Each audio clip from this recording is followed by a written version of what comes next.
de dónde viene. Te quiero hacer la primera pregunta para entrar en materia.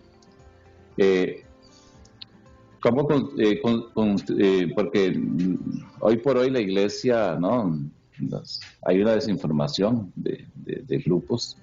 Entonces, te quiero preguntar, ¿contribuyó en algo la iglesia católica en la alfabetización o solo quiso mantener a la gente en la ignorancia? Porque eso es lo que dicen muchísimas, más que todo, grupos protestantes, ¿no es cierto? Efectivamente, acá vamos a destruir gran parte de prejuicio anticatólico. Se ha venido vendiendo el prejuicio de que la iglesia es oscurantista y que hubo que esperar al Renacimiento, la Edad Moderna, la llamada Revolución Científica o el surgimiento de la Reforma Protestante para que recién venga la luz del conocimiento, de la educación, de la lectura, de la alfabetización a la sociedad occidental, ¿no? De este modo, autores como César Vidal, por ejemplo, han venido difundiendo un mito de acuerdo con el cual, aunque esto no se afirme necesariamente de forma tan explícita como sigue, pero es un mito anticatólico bajo el cual se termina como generando un esquema mental dicotómico en que, por un lado, es como si la Iglesia Católica solo hubiera traído males a la humanidad, que hubiera traído esclavitud, ignorancia, superstición, particularmente en la Edad Media. Y luego, por otro lado, tendríamos que recién con la Reforma, el protestantismo, la Edad Moderna, sería que surgen o resurgen un conjunto de bienes como alfabetización, educación, sanidad, derechos, libertad. O sea, como que la Iglesia Católica hubiese mantenido a la humanidad en la miseria, en la ignorancia, en la oscuridad, y que recién con la Reforma se habría prendido la luz y que entonces lo que disfruta la sociedad occidental en términos de educación, de alfabetización, de sanidad, de libertades políticas y civiles sería simplemente como un legado de la Reforma en contra del lastre que sería la tradición católica. Entonces, como digo, autores como César Vidal difunden un esquema mental donde puede llegar a pensarse en esos términos, aunque no siempre se afirme de forma tan maniquea o explícita, pero es casi como que se terminase vendiendo ese esquema. Pero cuando nosotros vamos a la realidad histórica, nos encontramos con que múltiples de los bienes que hoy en día disfruta la sociedad occidental y que en gran parte se ponen en cuestión porque en la propia sociedad occidental se han comenzado a alejar de Dios, de la tradición cristiana. Esto lo vemos mucho en Europa. Europa en gran parte, especialmente Europa occidental, construyó su orden, su libertad, su prosperidad con base en la influencia de la tradición cristiana. Pero luego, eventualmente, del siglo XVIII en adelante, y con más fuerza en las últimas décadas, han dado la espalda a la fe cristiana, han escupido sobre su pasado cristiano, y vemos que gran parte de esos bienes como que los están comenzando a perder, ¿no? Pero sea lo que fuere, el académico Thomas Wood tiene un libro titulado Cómo la Iglesia construyó la civilización occidental, en que, contrariamente al prejuicio vendido por César Vidal, por ejemplo, lo que plantea Woods es que muchos de estos bienes nombrados no son un legado de la Reforma que recién habrían surgido o resurgido después de la influencia del catolicismo medieval, sino que más bien en el propio catolicismo, muchos siglos antes de la llamada Reforma, ya estaría presente esto. Entonces, específicamente en términos de lo que se me pregunta sobre la alfabetización, Thomas Woods, PhD por la Universidad de Columbia, en el libro Cómo la Iglesia construyó la civilización occidental, editorial Ciudadela Libros, Madrid 2007, página 68, nos informa, cito: quienes no ingresaban en el monacato recibían sus enseñanzas en otros lugares, como las escuelas catedralicias que se crearon durante el reinado de Carlomagno. Prendo la cita ahí. En la Edad Media, los que accedían a la cultura no solo eran los monjes los que se dedicaban a la vida monacal. Hay a veces el prejuicio de que solo podías acceder a la cultura si es que accedías a la vida religiosa, y si no, no había provisión de educación para ti. No, lo que nos está diciendo este autor es que había otras instancias para educarse fuera del contexto de la vida religiosa.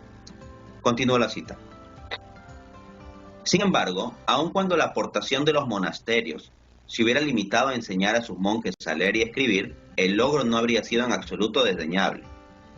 Cuando los griegos micénicos sufrieron una catástrofe en el siglo XII a.C., una invasión de los dorios, según algunos historiadores, se sucedieron 3 siglos de analfabetismo absoluto conocidos como la Edad Oscura de Grecia. La escritura sencillamente sucumbió al desorden y al caos. Freno la cita ahí. Entonces, se ha dado épocas en la historia donde efectivamente ha habido analfabetismo generalizado, donde la cultura se dejó de lado, y no fue durante la Edad Media con el catolicismo, sino mucho antes en el contexto de la cultura griega. Que la cultura griega normalmente vista pues como la más elevada en términos culturales a lo largo de la historia antigua, pero resulta que según lo que se nos está informando aquí, hubo una edad oscura de Grecia.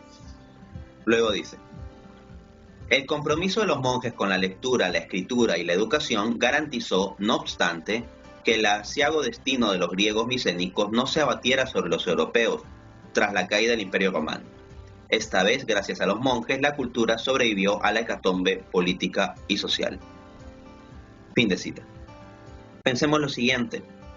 En el año 476 después de Cristo se da la caída de Roma occidental por las invasiones de los bárbaros. A los bárbaros en principio no les interesaba construir cultura, preservar la cultura, los libros, las lenguas, etc. Ellos traían sus propios esquemas y ni siquiera eran un sistema organizado. Cuando hablamos de los bárbaros nos referimos a todo un conjunto de grupos, tribus, clanes, etcétera, dispersos. No permitía esto construir una Europa. Un conjunto de bárbaros dispersos eran suficientes para destruir una Europa, pero no eran suficientes para construir o reconstruir una Europa en un sentido unificado. La cristiandad, que es el orden religioso social de la reconstrucción de Europa, es un producto de la Iglesia Católica. Y esto incluye no solo la parte religiosa, sino cultural. Fueron en gran parte los monjes los que preservaron la cultura, la literatura, las lenguas, la alfabetización, en suma.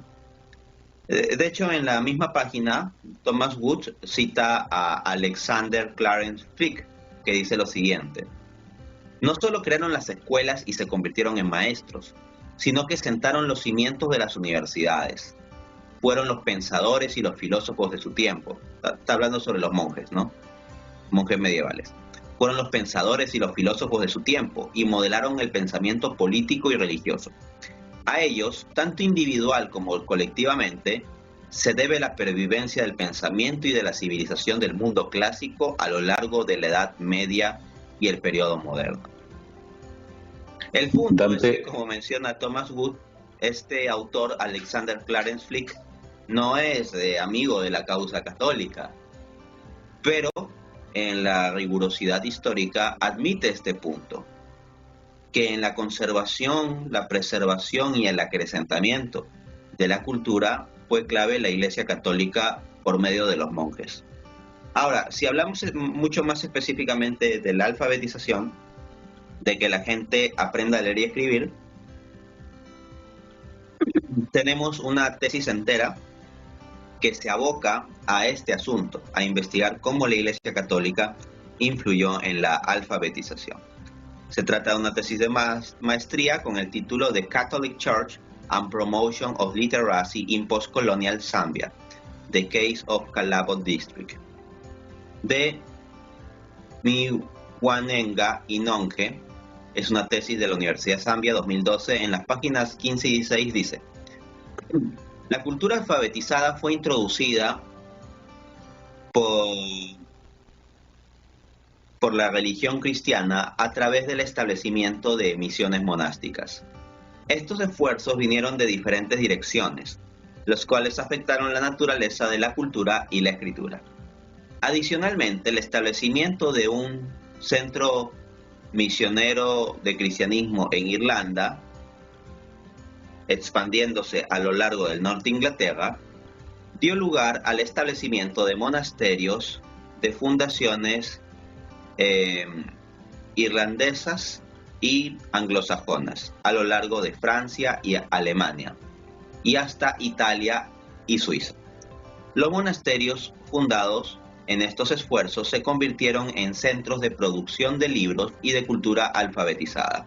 Así, la Iglesia Católica tiene una historia rica sin paralelo en la promoción de la alfabetización.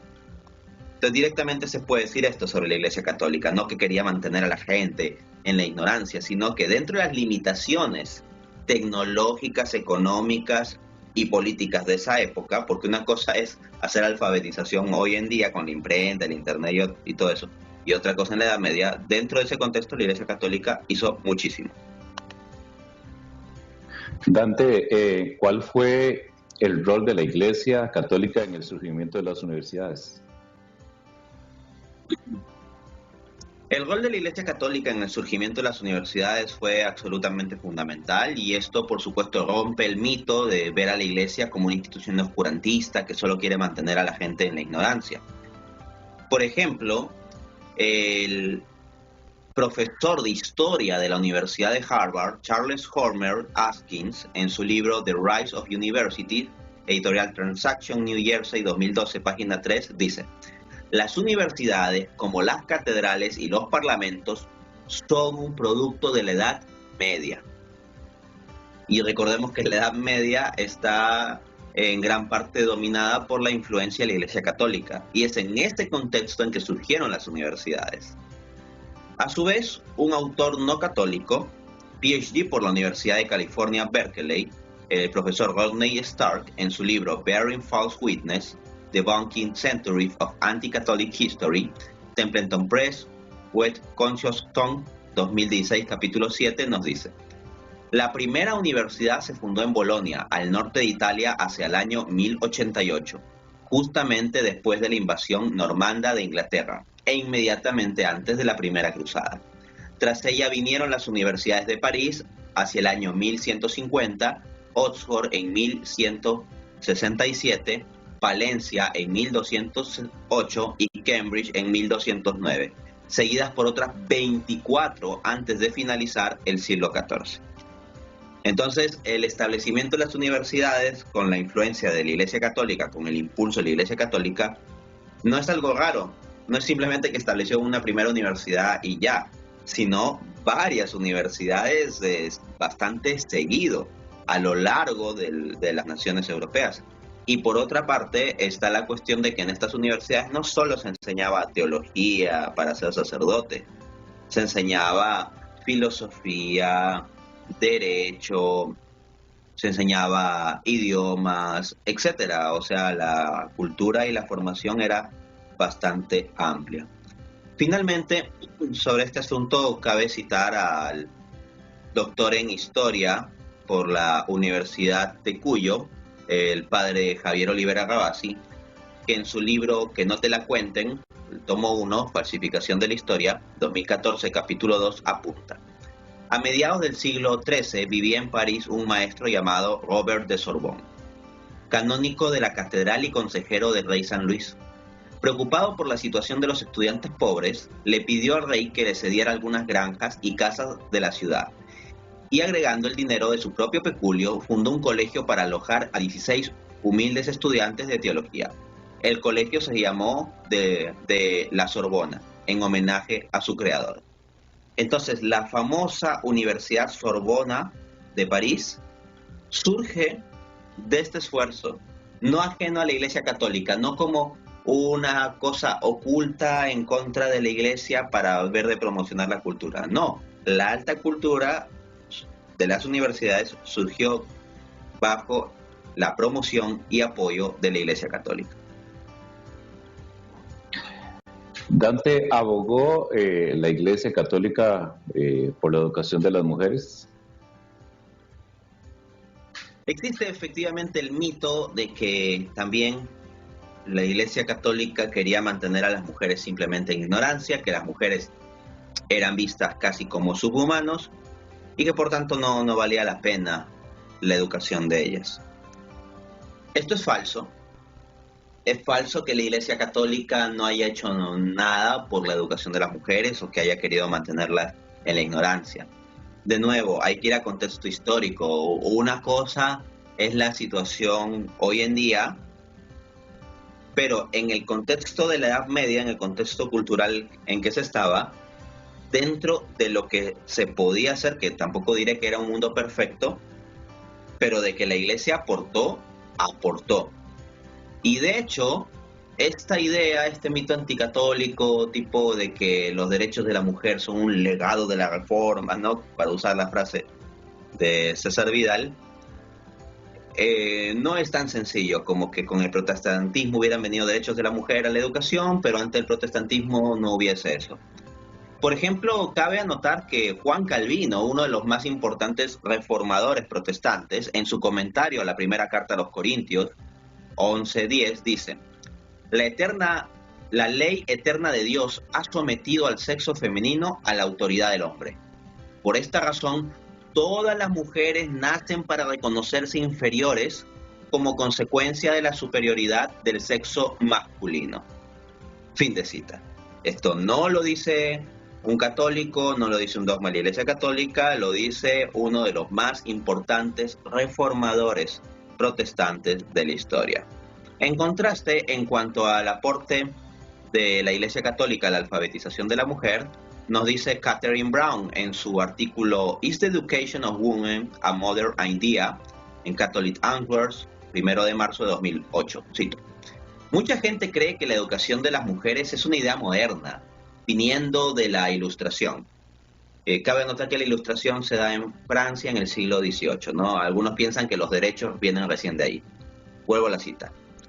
Estos podrían sorprenderse de aprender que San Jerónimo, uno de los doctores de la Iglesia, escribió: los padres deberían educar a sus hijas tanto como a sus hijos. Él escribió esto en el año 407. Las enseñanzas de los padres de la Iglesia y el arte cristiano primitivo demuestran la gran apreciación cristiana por las mujeres educadas. Por ejemplo, Hipólito de Roma es como de inicio del siglo III. Hipólito Roma, Cipriano Cartago, que también es del siglo III, y Dídimo el Ciego es un padre del siglo IV. Presentaron la educación de Susana como ejemplar. Cabe notar que Susana es un personaje bíblico que encontramos en las Biblias católicas, ¿no? Luego dice: Máximo urgió a las esposas a imitar a la mujer bíblica, informada sobre la Biblia. Luego agrega: la educación de las niñas y mujeres continuó siendo valorada durante la Edad Media. En el siglo XI, Pedro Abelardo predicó un sermón a una comunidad monástica de mujeres y expandió las palabras de Jerónimo, agregando que los cristianos, tenían incluso más que los judíos que impartir en términos de escritura y revelación y teología, de modo que la educación es un requerimiento más importante de lo que lo ha sido antes. Fin de cita. Entonces, como vemos, existe dentro de doctores de la Iglesia, padres de la Iglesia, grandes predicadores desde los primeros siglos, la tradición de la importancia de la educación de las mujeres. Qué interesante, Dante. Dante, en este sentido,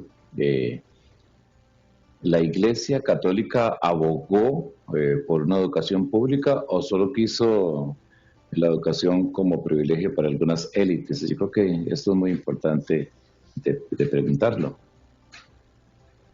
Sí, es un buen punto, ¿no? Siempre se busca cómo culpar a la Iglesia Católica. El prejuicio anticatólico siempre va a buscar. Entonces, primero que se intenta decir, no, la Iglesia Católica quería a toda la gente ignorante, toda la gente ignorante. Ya, pero si se demuestra que no es que buscaba que toda la gente esté en la ignorancia, se va a decir, no, pero es que simplemente buscaba la educación religiosa.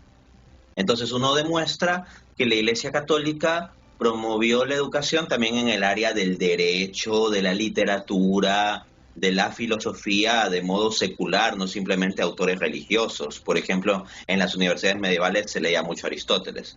Luego se dice, bueno, pero esa cultura era solo para los que se iban a ser sacerdotes. Y entonces demostramos que en realidad había acceso para esa cultura, no solo los que van a la vida monástica o sacerdotal, sino de forma más amplia, ¿no? Entonces se pasa a decir, bueno, se permitía a ellos educar, pero no a las mujeres, ¿no? La Iglesia Católica no le interesaba la educación de las mujeres y tenemos que presentar evidencia de que también la educación de las mujeres. Repito, no decimos que la sociedad automáticamente haya sido perfecta, pero de que hubo un aporte distintivo que no muchas veces no se conoce que hizo la Iglesia Católica, ciertamente hay ese aporte. Entonces ya se intenta acudir, ¿no?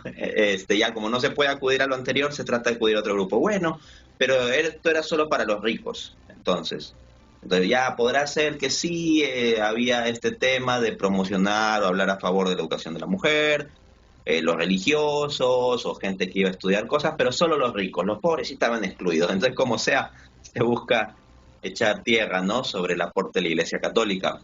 Pero si vamos a la investigación rigurosa de la historia, nos encontramos con que la educación pública se debe en gran parte al aporte de la Iglesia Católica. Al respecto, nos dice Michael Mueller, que tiene un libro entero sobre el tema de la educación pública. El libro se titula Public School Education, o sea, educación escolar pública. Es un libro entero sobre eso. Editorial Patrick Don Powell, Boston, 1872, en el capítulo 2 dice: no hay nada mejor establecido en la historia que el hecho de que la Iglesia Católica ha estado en todos los tiempos y bajo las circunstancias más difíciles, apoyando la educación de forma generosa como madre. Ha sido como una madre impulsora de la educación.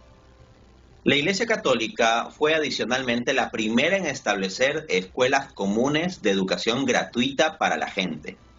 Tan temprano como en torno al año 529, encontramos al Concilio de Bison recomendando el establecimiento de escuelas públicas. En el 800, un sínodo en Metz ordenó que los párrocos deberían tener escuelas en los pueblos y villas y que, cito al concilio, los niños pequeños de todos los fieles deberían aprender las letras de ellos. Cuando dice de ellos se refiere de estos colegios establecidos por los párrocos. Ojo, miren lo que dice, los niños pequeños de todos los fieles.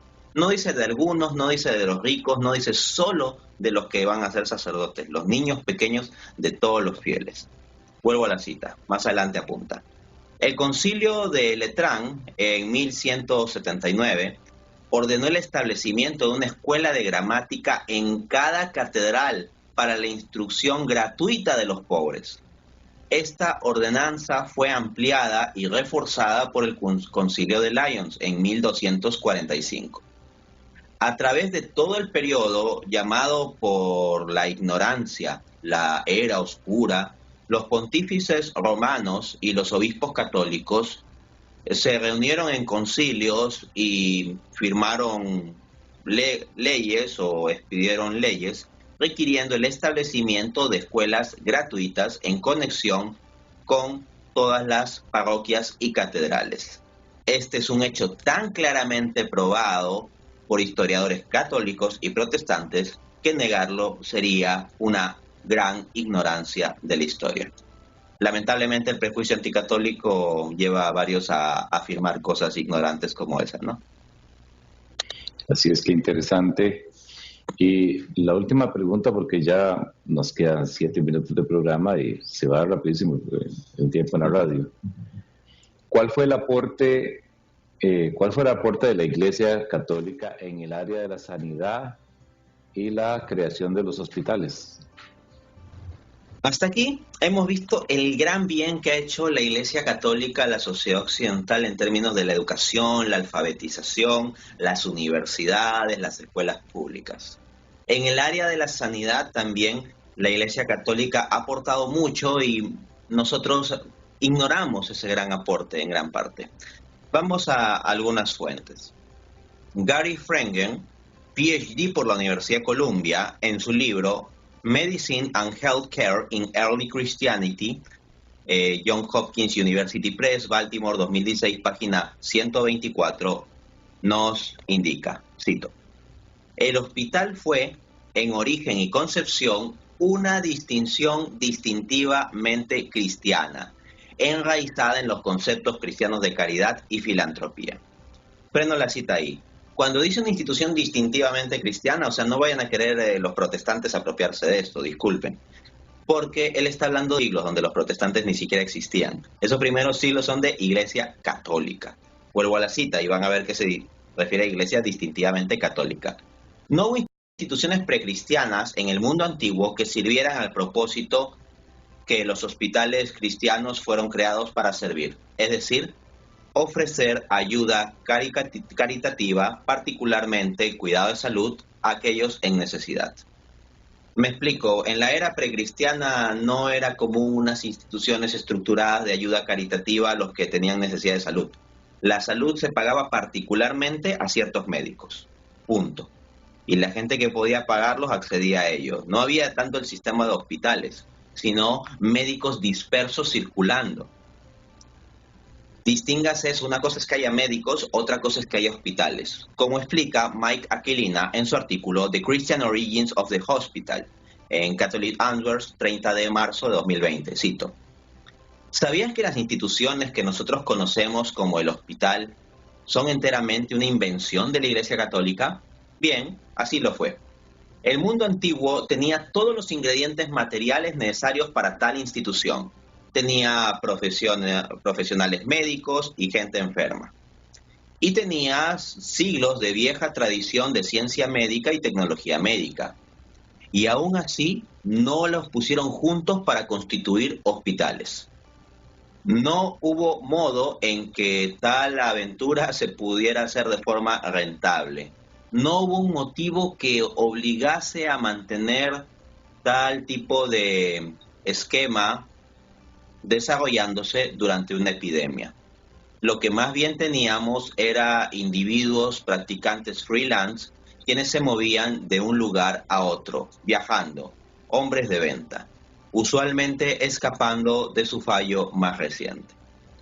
O sea, los médicos eran gente particular que ofrecían sus servicios particulares y es un poco irónico esto de la cita de que dicen que van de un lugar a otro escapando de su fallo más reciente, ¿no? Como que tenían una negligencia médica de repente y además los conocimientos eran muy limitados y pues iban a otro pueblo, ¿no?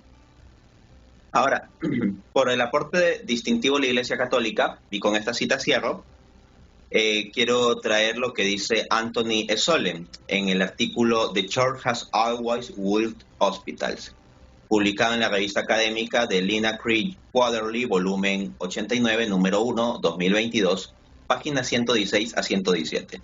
Cito. ¿Qué suponemos nosotros que construyeron los cristianos poco antes de que Constantino emitió el Edicto de Milán, legalizando la adoración cristiana a lo largo del Imperio Romano? Prendo la cita ahí. El contexto es catolicismo romano.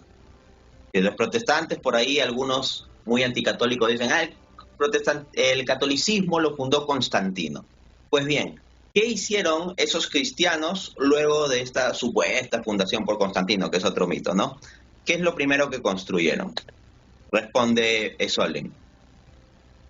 Ellos construyeron iglesias, por supuesto, pero los hospitales no estuvieron lejos de ello. San Basilio fundó un enorme complejo de edificios y calles justo fuera de la ciudad de Cesarea para el cuidado de los enfermos. Fue tan grande que llegó a ser llamado Nuevo Pueblo. Y no fue solo ese lugar. En simplemente Constantinopla, durante el reinado de Justiniano, habían 35 fundaciones de hospitales. En la Edad Media, las órdenes religiosas fueron establecidas, tales como los Caballeros Hospitalarios de San Juan, cuya vocación era cuidar a los extranjeros y peregrinos y a los enfermos. A donde quiera que fueran, ellos estaban atados por votos a construir un hospital. Entonces, la extensión del hospital, el hospital como institución que heredamos la sociedad occidental, no es un invento grecorromano que después la Iglesia ocultó porque no le interesaban los pobres. Al contrario, no había tal institución como el hospital durante la Edad Antigua, y es en la edad, finales de la Edad Antigua e inicios de la Edad Media, con el contexto de la Iglesia Católica, donde se inicia propiamente la institución distintivamente conocida como hospital. Dante, muchísimas gracias. Dante. Hola, si has llegado hasta aquí es porque te sirve el contenido de este canal. Dado ello, pues, si deseas apoyarnos a seguir produciendo este tipo de contenido, puedes donar directamente por PayPal al link que dejo en la descripción de este video, o asimismo adquirir alguno de los varios libros que tengo publicados, y el link también lo dejo en la descripción de este video.